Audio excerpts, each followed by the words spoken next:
An enlisted soldier should never be able to become a commissioned officer. Or so says one Marine on Twitter. In the now infamous tweet from Ivan Snook, he posts, "The military should stop giving commissions to any enlisted. Mustangs erode the esteem, legitimacy, and distinct culture of the officer corps, like merchants marrying into the aristocracy. Nevertheless, we are intent on lowering the standards and reducing military service to being just a job as soon as possible." Idiots. Now, I, like many other, over 1 million people, saw this and thought it was absurd. I think as of now, maybe over 1.4 million people have seen this tweet. Bruh. And there's like 80 people that have liked it. And I know I have a bias. I enlisted, went through OCS, got my commission. I've been a TAC, I've commanded OCS, and I've seen firsthand the benefit that these Mustang officers bring to our military. So I first saw this tweet when I saw a video by Angry Cops. If you haven't seen his channel, you're totally missing out. He posted a great video about this tweet, responding to it, and then laying into Mr. Snook like any good drill sergeant would. So I don't mean to go down that same path and berate you with my opinions or tell you why I think Mr. Snook is up in the night, but I did kind of want to dive into this theory and figure out more about Mustang officers. For those that don't know, a Mustang officer is someone who enlists in the military, does some time as an enlisted soldier, and then either commissions through OCS, battlefield commission, some other training program, or even does ROTC down the road. But basically, you were enlisted, and then later in your military career, you've now become an officer. With me, sir. Sir, I look like a damn officer to you. Don't look at me. The term Mustang here comes from horses, so a Mustang horse versus a thoroughbred or purebred horse. You know, the Mustang is the wild, free-roaming beast of a creature, and the thoroughbred or any purebred horse line is bred for competition or track racing or whatever it may be. The comparison being, you know, the enlisted is, you know, just a wild beast of a creature that somehow stumbled its way onto a commission. As I got thinking about Mustang officers and this tweet, I got wondering, you know, is there something here? Is there to this Mustang officer idea that is actually bad for the military and we should have this aristocracy where officers only come through the academy, and if you've been exposed to the nasty, dirty enlisted side, that you should never come over to the, you know, clean and dainty officer world? And so I thought I'd look up in our military's history and just kind of see what I can find. Has there ever been any good Mustang officers, or are they all for naught and we need to avoid them like the plague? Well, I did some research, and I've got a few here that I'd like to share with you, and I think you'll be surprised at what I found. Or maybe you won't be surprised. So the first Mustang officer on the list is good old Chesty Puller. Mr. Snook should absolutely know this one by heart, as a good Marine should always know everything there is to know about Chesty. Chesty Puller, born Louis Burwell Puller on June 26, 1898, is widely regarded as one of the most iconic and decorated United States Marine Officer Corps officers in history. Puller's military career spanned over 3 decades, and his leadership style and battlefield prowess earned him legendary status among his peers and subordinates. Puller wanted to enlist in the United States Army to fight the border war with Mexico in 1916, but he was too young and could not get parental consult from his mother. The following year, Puller attended Virginia Military Institute, but left in August of 1918 as World War I was ongoing, saying that he wanted to, quote, "go where the guns are." Inspired by the 5th Marines at Belleau Wood, he enlisted in the United States Marine Corps as a private and attended boot camp at the Marine Corps Recruit Depot, Parris Island, South Carolina. He later attended non-commissioned officer school and officer candidate school at Quantico, Virginia. Graduating from OCS on June 16, 1919, Puller was appointed 2nd Lieutenant in the Reserves. Puller saw action in Haiti and Nicaragua during the Banana Wars, earning his first Navy Cross for courage and leadership under fire when he led 5 successive engagements against superior numbers of armed bandit forces. Puller's reputation continued to grow, and he became known for his tenacity, fearlessness, and dedication to his Marines. During World War II, Chesty Puller served in the Pacific Theater, where he played a crucial role in numerous island-hopping campaigns. His leadership at the Battle of Choshan River during the Korean Wars was particularly notable. Despite being vastly outnumbered and facing brutal conditions, Puller's leadership and strategic acumen helped his unit withstand intense enemy attacks. It was during that battle that he said the famous line, Quote, "We've been looking for the enemy for some time now. We've finally found him. We're surrounded." That simplifies things. Chesty Puller's military decorations include the Navy Cross with 4 gold stars, Distinguished Service Cross, the Silver Star, the Legion of Merit with Combat V and Gold Star, the Bronze Star with Combat V, the Air Medal with 2 gold stars, and the Purple Heart. He became the most decorated Marine in U.S. history, a testament to his extraordinary courage and dedication to duty.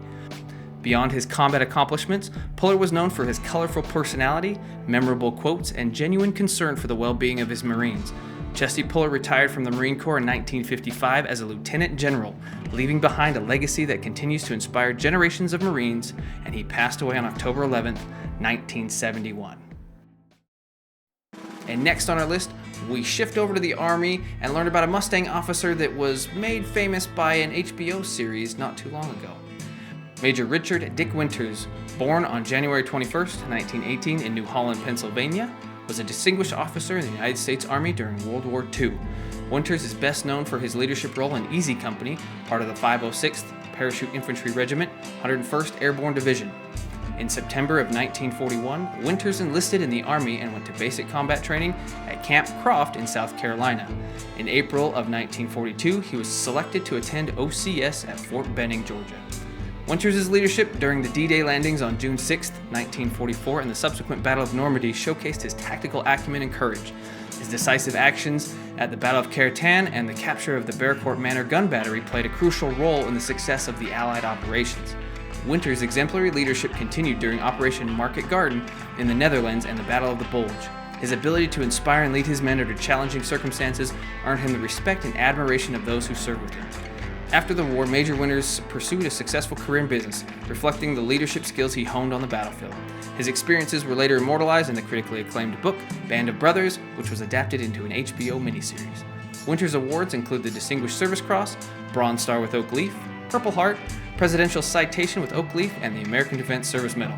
Richard Winters passed away on January 2nd, 2011, leaving a legacy of leadership, bravery, and selfless service. His contributions during World War II and the stories of Easy Company continue to inspire generations and are a testament to the sacrifices made by the greatest generation. You want to know who wasn't a Mustang officer? The old devil in jump boots himself, Captain Sobel. Now, Captain Sobel is an interesting individual, and I know he's portrayed as the bad guy, and it's probably a lot of truth. But as I was doing the research for this video, I got looking into Captain Sobel's life, and that's fascinating and sad and tragic, and maybe I'll do another video about that. But anyways, we're going to move on to the next officer, and now we're going to switch over to the Air Force. Chuck Yeager was a United States Air Force officer, flying ace and record-setting test pilot who in October 1947 became the first pilot in history confirmed to have exceeded the speed of sound in level flight. Yeager was born on February 13, 1923, and his career began in World War II as a private in the United States Army, assigned to the Army Air Forces in 1941. After serving as an aircraft mechanic in September of 1942, he entered enlisted pilot training and upon graduation was promoted to the rank of flight officer, the World War II Army Air Force versions of the Army's warrant officer, later achieving most of his aerial victories as a P-51 Mustang fighter pilot on the Western Front, where he was credited with shooting down 11.5 enemy aircraft. On October 12, 1944, he attained an Ace in the Day status, shooting down 5 enemy aircraft in one mission. On October 14, 1947, flying the Bell X-1 aircraft, Yeager achieved the most historic feat of breaking the sound barrier, reaching the speed of Mach 1. This accomplishment marked a significant breakthrough in aviation and earned him widespread acclaim. Yeager continued to contribute to aerospace advancements, testing numerous aircraft and pushing the boundaries of flight. His distinguished military career included both combat in World War II and the Vietnam War, where he commanded fighter squadrons. In addition to his military achievements, Chuck Yeager became a symbol of American ingenuity and daring. His autobiography, Yeager, an Autobiography, further cemented his legacy. His awards include the Air Force Distinguished Service Medal, the Distinguished Service Medal, Silver Star with Bronze Oak Leaf, Legion of Merit with Bronze Oak Leaf, Distinguished Flying Cross with 2 Bronze Oak Leaves, Bronze Star with Medal V device, and Purple Heart. Yeager passed away on December 7, 2020, leaving behind a legacy of courage, innovation, and trailblazing contributions to aviation. For this next one, we're going to shift back over to the Army for someone whose renown went well beyond the military circles. Audie Murphy was born on June 20th, 1925, and rose from humble beginnings to become one of the most decorated American combat soldiers of World War II. Murphy always wanted to be a soldier. After the Japanese attack on Pearl Harbor in December 1941, he tried to enlist, but the Army, Navy, and Marine Corps all turned him down for being underweight and underage. After his sister provided an affidavit that falsified his birth date by a year, he was accepted by the U.S. Army on June 30th, 1942. After basic combat training at Camp Walters, he was sent to Fort Meade for advanced infantry training. During the war, Murphy served in the Mediterranean and European theaters and was involved in multiple enemy engagements starting in July of 1943. He was awarded a battlefield commission to second lieutenant on October 14th of that same year. On January 26th, 1945, Second Lieutenant Audie L. Murphy was commanding B Company of the 15th Infantry Regiment, 3rd Infantry Division, near the French village of Holzwer when 6 German tanks and several hundred infantrymen attacked his company. Murphy ordered his men to fall back to defensive positions in nearby woods while he covered their withdrawal and called down artillery to slow the German advance. German fire hit an American tank destroyer nearby and set it afire. Witnesses later recalled how he climbed onto the burning tank destroyer, which was in a danger of blowing up at any moment, and employed its .50 caliber machine gun against the enemy. From Murphy's exposed position on top of the burning tank destroyer, he killed over 20 German soldiers and repelled their attack. For more than an hour, Murphy continued to fire the machine gun despite being wounded in the leg. Then he led his company in a counterattack that killed or wounded 50 more German soldiers. Murphy's military decorations include the Medal of Honor, Distinguished Service Cross, 2 Silver Stars, the Legion of Merit, the Bronze Star, 3 Purple Hearts, and many others. His service record boasts 33 awards and decorations, making him the most decorated combat soldier in American history. After the war, Murphy transitioned to a successful career in acting, starring in films like To Hell and Back, which depicted his own experiences. Despite grappling with PTSD, Murphy became an advocate for veterans' issues. Audie Murphy passed away in a plane crash on May 28, 1971, but his legacy endures as a symbol of courage, resilience, and patriotism. The Audie L. Murphy Memorial VA Hospital in San Antonio, Texas, and the Audie Murphy American Cotton Museum in his hometown stand as tributes to his enduring impact of both the military and cinematic realms. Now, I know there's probably some folks out there saying, "But Ben, that's all old news. Those are all old dudes. We don't fight like that anymore. The military's changed. They don't build them like they used to." Sure, but there's one more Mustang officer I'd like to introduce you to. For this last one, we zip over to the Navy, and I'd like to introduce you to Lieutenant Commander Dr. Jonny Kim. Dr. Jonny Kim is a remarkable individual who has excelled both in the military and the field of medicine. Born on February 5th, 1984, Kim was born into a family of South Korean immigrants. He described himself as, quote, "the epitome of that quiet kid who just lacked complete self-confidence," end quote. Kim's home life was troubled with reports of domestic abuse that ultimately resulted in the death of his father after being shot by police when he threatened Kim and his family with a gun. Kim learned about and decided to become a Navy SEAL at the age of 16, and in 2002, Kim enlisted in the Navy as a seaman recruit. Kim graduated BUD/S Class 247 and was assigned to SEAL Team 3.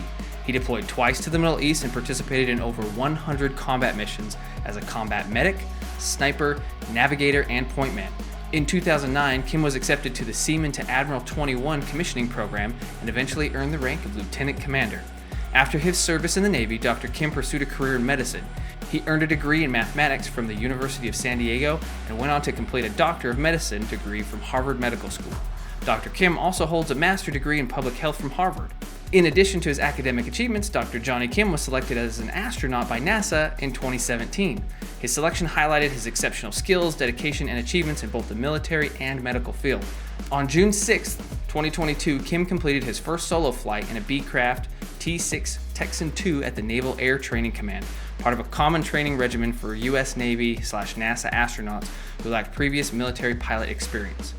After further training on the Northrop T-38 Talon and the TH-57 helicopter, Kim formally completed his flight training in March 2023 at the Naval Air Station Whittingfield, receiving a rare dual designation as both a Navy flight surgeon and naval aviator. Dr. Jonny Kim's awards include the Silver Star, Bronze Star with Combat V, and the Navy and Marine Corps Commendation Medal with a Combat V. Now, Dr. Kim is just a hair younger than I am, and as I reflect back on my career in life, I'm also an 04, and I make YouTube videos in my basement. Emphasis on it's my basement, not my mom's. So we're practically twins.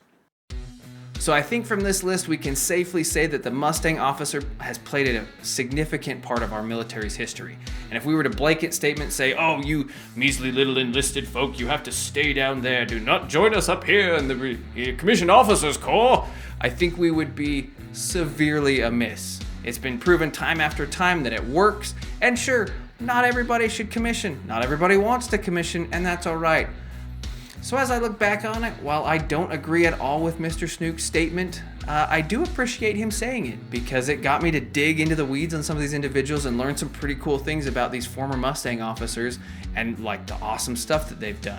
It also got me really curious to learn more about Captain Sobel. More on that to come. But thanks for joining me on this adventure today. I hope you learned something. I know I learned a bunch. And if you enjoyed the video, go ahead, push that like button. I'd appreciate it. And subscribe to the channel if you'd like to see more videos. And while you're out there, if you see any other hot takes on the internet, something crazy outlandish, let me know. Maybe I'll dig into it, find something cool, and we can have another fun video. So thanks for everybody that's watching still. Appreciate you all. And I'll see you next time. Carry on. Like marine merchants marrying into the aristocracy. Like merchants marrying into the aristocracy. I can't even say that word. But Ben, those are all old dudes. This is so hard. Me. Ready.